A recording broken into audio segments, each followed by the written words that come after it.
Wir sind halt super die unkomplizierten Menschen und dann haben wir das eben nicht. Aber das ist cool, weil wir haben dann dafür anderes. Genau. Nämlich einfach die Freiheit, das zu machen, was wir wollen und die Freiheit, Sachen eben nicht zu haben und nicht diesen ganzen Ballast zu haben. Und ich glaube, wenn man damit happy ist, dann macht man das auch. Und wenn man diese ganzen anderen Grenzen in seinem Kopf hat, wo man sich immer wieder weigert, das dann zu machen, weil es gibt ja so viele Gründe, dann sind das eben vielleicht auch Gründe, dass man eben nicht der Vanlife-Mensch ist.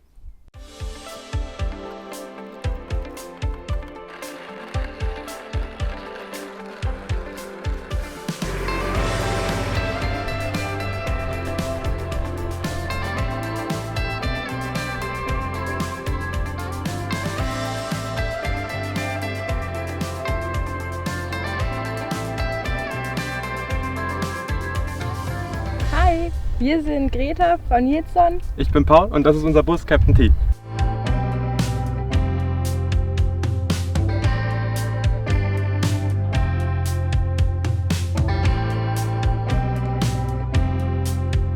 Wir sind jetzt schon in unserer Küche, beziehungsweise im Ganzen, und haben hier so unsere paar Sachen hängen zum Kochen und stellen hier mal unseren Spirituskocher rauf und sind ziemlich angetan von dem Prinzip, weil es ganz einfach ist. Und dann kommt hier dieses Spiritus-Ding rein und dann können wir hier mal schön kochen, und wenn es gutes Wetter ist, stehen wir draußen und sonst drinnen mit ein bisschen Tür auf. Haben dann hier so ein bisschen Zeug noch hängen. Und genau hier hinter mir haben wir dann so unser Gewürzregal, ein paar andere Sachen, unsere Tassen hängen. Und worauf wir sehr stolz sind, wir haben hier so einen Mixer und machen damit tatsächlich unsere Hafermilch jeden Morgen dann für unser Müsli frisch. Was ganz praktisch ist. Und der läuft mit USB und dann können wir den auch immer aufladen. Alleine hier, genau. Und dann haben wir ein Süßigkeitenregal. Und hier haben wir unser ganzes Besteck. Da haben wir einfach ein bisschen minimiert. Genau, haben auch eigentlich nicht mehr. Also ein paar Teller, so ein paar Schüsseln und ein bisschen Besteck. Und hier haben wir dann so ein Tischchen, den man aufklappen kann. Und ich weiß nicht, ob du es siehst, da unter haben wir ein paar Lebensmittel versteckt. Genau. Und hier haben wir auch noch mal hinter der Katzenschutzzone haben wir auch noch mal ein bisschen Zeug versteckt. Und ansonsten haben wir die ganzen Lebensmittelvorräte tatsächlich hier in diesen Boxen unter mir. Und wir haben, ich glaube, das ist die größte Truhe, hier unser ganzer Stauraum. Und hier noch mal eine Riesenkiste mit Essen. Genau. Das haben wir alles, also viele Sachen irgendwie gefunden. Die Kiste haben wir auf dem Sperrmüll in, ich glaube, Amsterdam oder so gefunden, genau. Ich studiere eigentlich Film und irgendwann habe ich mir gedacht, so, okay, ich hatte immer den Traum vom Vanlife, von so einem Bus. Und dann wollte ich das machen, so ja, nach dem Studium und wenn man irgendwie ein bisschen Geld verdient hat, dass man sich einen besseren Bus kaufen kann und irgendwie Zeit hat. Und dann dachte ich mir so, ja, keine Ahnung, das Leben kann so schnell vorbei sein. Und dann hat man alles, da hat man irgendwie nichts von gehabt. Und dann habe ich mir gedacht, okay, ich mache das jetzt. Ich mache das einfach wirklich nicht nach dem Studium, nicht irgendwie 5 Jahre nach dem Studium nach dem Arbeiten, sondern ich mache das wirklich jetzt. Und dann habe ich mir freigenommen vom Studium, habe mir den Bus gekauft, habe damit ursprünglich einen Film gedreht. Also genau, das war das Ding. So habe ich mir den Bus auch irgendwie finanziert, dass ich gesagt habe, okay, wir machen damit jetzt ein kleines Filmprojekt. Und da sind wir mit 3 körperbehinderten Menschen einmal quer durch Deutschland gefahren und haben einen kleinen Kinofilm gedreht, der jetzt im Sommer vielleicht seine Livestream-Premiere hat, je nach Corona, oder halt nächstes Jahr ins Kino kommt. Wenn du dir was wünschen könntest, was wäre das dann so?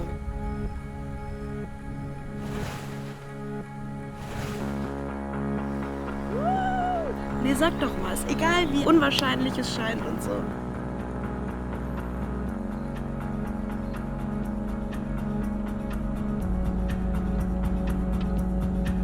Ich bin seit meiner Geburt, wie die Gesellschaft so schön sagt, körperbehindert. Ich sage, ich habe einen wunderschönen anderen Körper.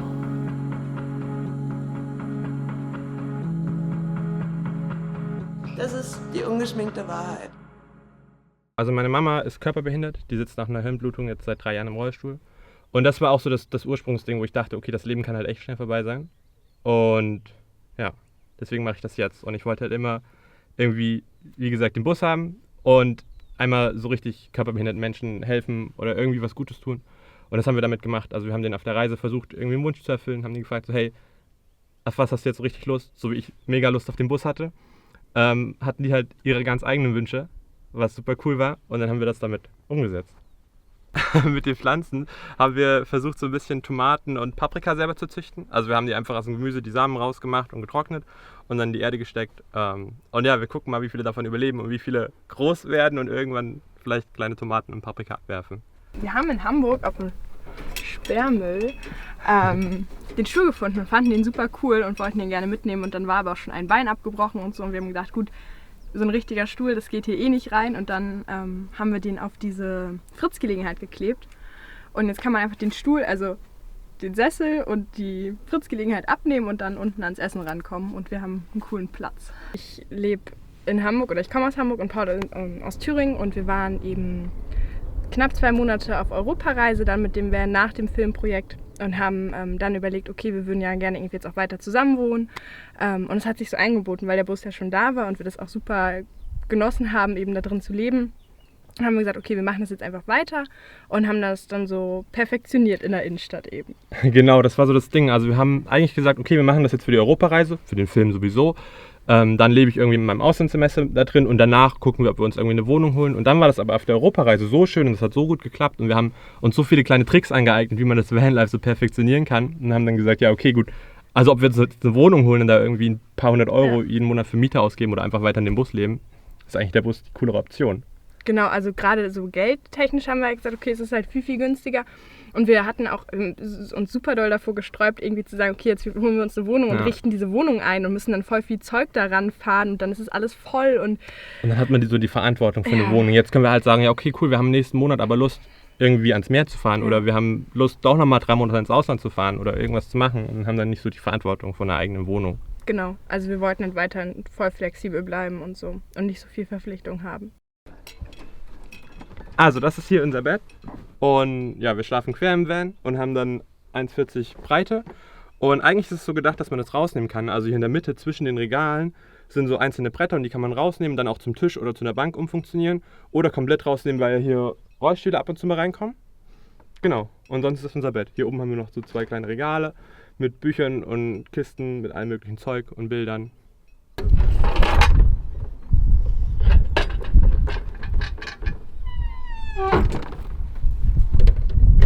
Genau, und das ist immer so eine ganz coole Terrasse oder so. Ja, und die Rümpelkammer. Ja, und die Rümpelkammer. Hier haben wir noch einen Hängetisch, das können wir vorne noch mal zeigen. Das ist auch ganz cool, wenn wir irgendwie mal mehr Space als Tisch brauchen. Dann können wir den okay, dann können wir den einfach vorne mit diesen Karabinerhaken, da haben wir noch andere Haken in der Decke und dann können wir den so dranhängen.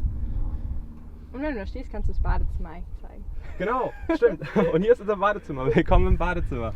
Das besteht im Endeffekt eigentlich nur aus einem kleinen Korb mit allen möglichen Sachen. Hier haben wir so einen Waschbeutel, wenn wir irgendwo duschen gehen und dann hängen da noch unsere Handtücher dran oder wir lassen die über der Rampe trocknen. Und ja, hier haben wir noch eine kleine Kiste mit allen möglichen Cremes, Rasierer, was man so halt hat. Und genau, unser kleines, aber feines Badezimmer. Genau, wir sind in so einem Office angemeldet und beziehungsweise machen da so mit. Und Paul ist da viel und arbeitet. Ich habe noch einen ganz anderen Job, also ich arbeite mit Behinderten in einer Wohngruppe. Das heißt, ich bin praktisch auch sehr, sehr viel Zeit immer in einer Wohnung und habe dann auch schon mal da das eine oder andere Mal Wäsche gewaschen.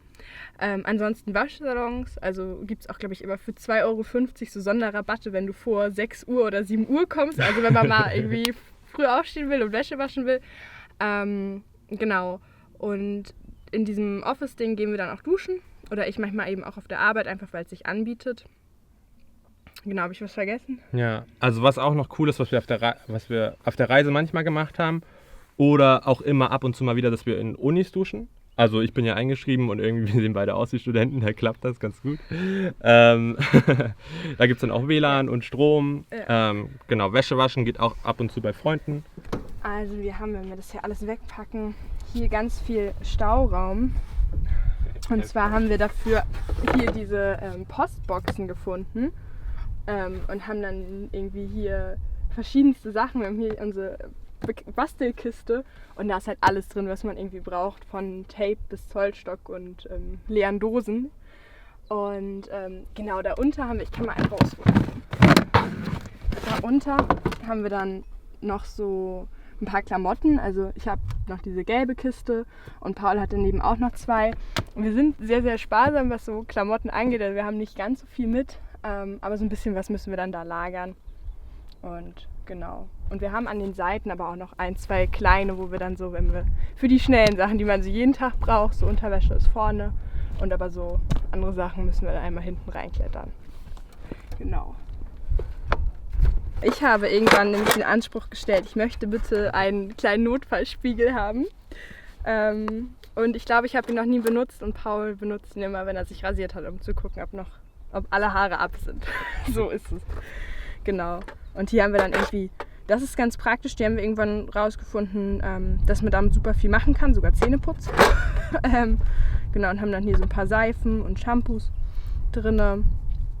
Hier so ein Seifensäckchen und so, was man alles so braucht, wenn man duschen geht.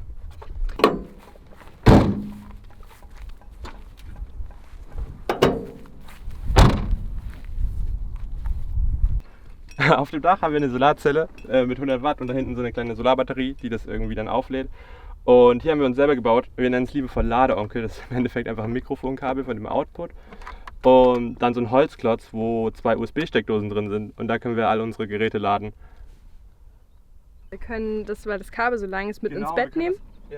Und mit nach vorne nehmen, wenn wir fahren und auch mal rauslegen, wenn wir hier irgendwie laden wollen. Und das ist halt sehr cool. Also merken wir immer wieder, wie geil das ist. Ich finde, viele regen sich auf, wenn es regnet. Und was machst du bei Regen im Bus? Wo ich mir so denke, ja, was machst du bei Regen in deiner Wohnung? Also, das ist so, ich finde, man kann das irgendwie so mehr adaptieren. Es ist halt, ja, es ist nicht cool, wenn es regnet, wenn wir im Bus sind, aber es ist auch nicht cool, wenn es regnet, wenn wir in der Wohnung sind. Und dann machen wir einfach, keine Ahnung, machen wir halt Sachen im Bus, machen irgendwas am Laptop, gucken Film, schreiben irgendwas, so basteln irgendwas, versuchen irgendwas zu verbessern im Bus. Also ich würde sagen, das ist gar nicht so scheiße. Gibt es sonst irgendwelche Sachen, die dich stören? Nee, also oft, wenn mich irgendwas stört, dann kann man ja auch oft was nachbessern. Also ich weiß, mich haben zum Beispiel so Kochsituationen oder so voll gestresst am Anfang und irgendwann wächst man so mit den Aufgaben oder man kann voll viel perfektionieren. Also wenn mich was stört, dann gucke ich erstmal, okay, können wir das beseitigen, aber so groß am Vanlife, nee. Kühlschrank habt ihr nicht, ne? Nee, gar nicht. Genau, wir haben so eine kleine Kühlbox hinten. Also es ist einfach nur so eine, wie man die halt kennt, so, wo halt alles, wo man normalerweise einen Kühlakku reintut und wo das dann kalt bleibt. Aber dadurch, dass das unten im Bett liegt, also unterm Bett liegt, ist es irgendwie mal ganz kühl. Und wo wascht ihr ab? Also so Waschbecken? Und so? Abwaschen haben wir da unten einmal unsere Kanister. Und dann haben wir hier so ein bisschen Öko-Shampoo, was man halt irgendwie in der Natur entsorgen kann. Ich finde es gerade nicht. Genau, und dann haben wir hier einfach so eine Ikea-Salatschüssel, wo wir drin abwaschen können. That's it. Und Handtuch.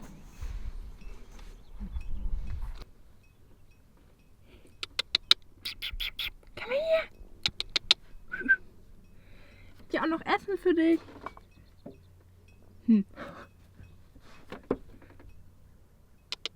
Vielleicht kommt es ja noch mal wieder.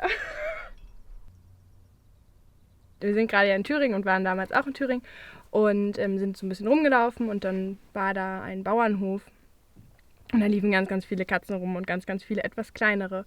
Und dann haben wir sie gesehen und sie lief uns immer hinterher und wollte unbedingt mit. Und dann schrie der Bauer so, ja, könnt ihr mitnehmen, brauche ich nicht mehr. Und dann haben wir gesagt, gut, dann nehmen wir sie mit und wir gucken, ob das funktioniert mit Katze im Van. Es muss irgendwie funktionieren und ich glaube, wenn es nicht geklappt hätte, hätten wir sie, glaube ich, zu Freunden oder so gegeben. Ja. Also wir hatten schon so einen Plan, was, wenn es nicht geht. Aber sie hat das echt vom ersten Tag an super angenommen, ist immer auf ihre Toilette gegangen und so weiter und so fort. Und genau, dann war sie bei uns und macht das super toll.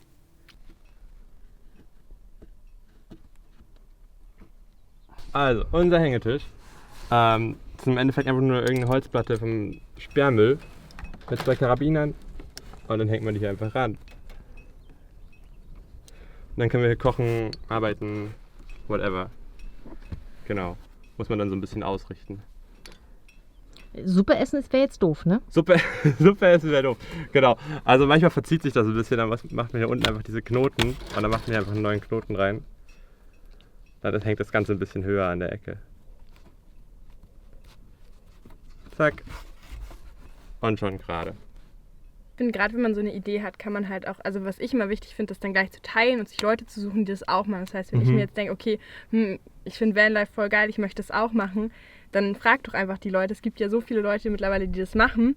Und eben jeder hat irgendwie einen anderen Grund, warum er es macht und jeder hat einen anderen Weg, wie er da hingekommen ist.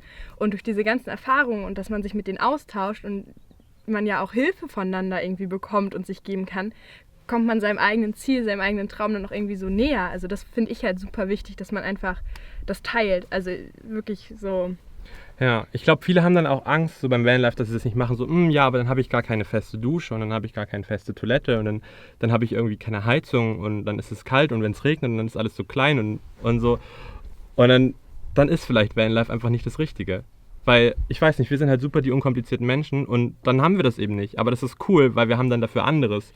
Genau. Nämlich einfach die Freiheit, das zu machen, was wir wollen und die Freiheit, Sachen eben nicht zu haben und nicht diesen ganzen Ballast zu haben. Und ich glaube, wenn man damit happy ist, dann macht man das auch. Und wenn man diese ganzen anderen Grenzen in seinem Kopf hat, wo man sich immer wieder weigert, das dann zu machen, weil es gibt ja so viele Gründe, dann sind das eben vielleicht auch Gründe, dass man eben nicht der Vanlife-Mensch ist.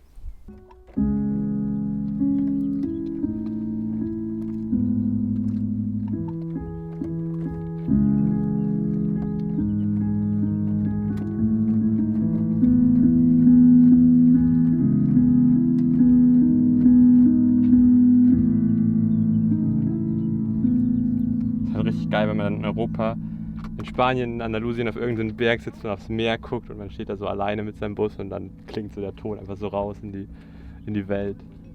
Hallo.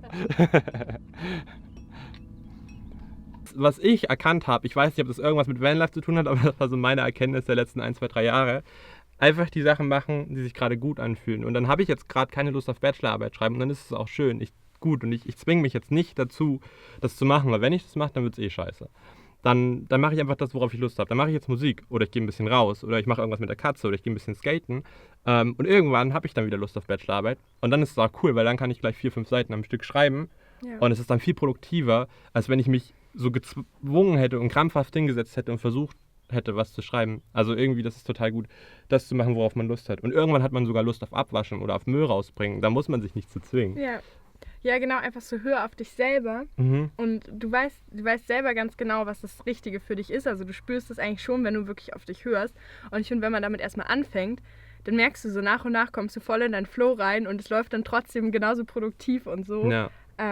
Genau, also das ist auch so mein Ding. So ich bin, wie ich bin und ich fühle einfach in mich rein und gucke, was so bei mir abgeht und ich verstelle mich auch nicht. Also weder für andere Menschen noch irgendwie für Dinge, die erledigt werden müssen. Also ich mache das in meinem Tempo und ja. We are all about the good times. Dance until it feels alright. All night. We're all about the good vibes. All about the good